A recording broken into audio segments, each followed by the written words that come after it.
À l'Assemblée nationale, il reste à ce jour 14 députés qui emploient leurs conjoints ou leurs enfants. Parmi eux, 6 élus nous ont déclaré ne pas avoir encore engagé de procédure de licenciement. Ils ont jusqu'au 15 décembre pour régulariser leur situation. Tous ont promis de le faire, mais certains attendent la dernière minute pour se mettre en conformité. Vous allez l'envoyer quand, la lettre? Le 14. Pour quelle raison?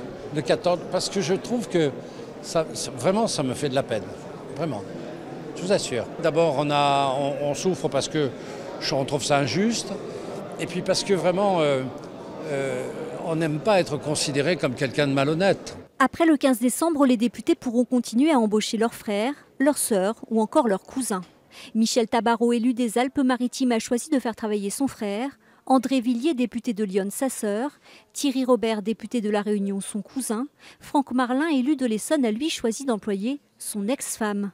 D'autres parlementaires ont recours à ce que l'on appelle les emplois croisés. Ils ont embauché les enfants d'autres députés. Christophe Arend, élu de Moselle, emploie la fille de la députée Nicole Triss. Bertrand Sor est lui l'employeur de la fille de Patrick Vignal, député de l'Hérault. Une pratique légale et impossible à interdire selon lui. Si on allait dans cette analyse qu'une certaine presse fait et que je regrette, cela tendrait à dire que finalement, le fils ou la fille d'un boulanger ne peut pas être boulanger parce que son père l'est. Et dans le cas de figure, en ce qui me concerne, que le fils ou la fille d'un député ne pourrait jamais travailler à l'Assemblée nationale puisqu'il y a ce lien. Dans les rangs du Front National, Philippe Ollivier, le mari de la sœur de Marine Le Pen, est devenu l'attaché parlementaire d'un autre député frontiste. Là encore, rien d'illégal, à condition de le notifier à l'Assemblée nationale.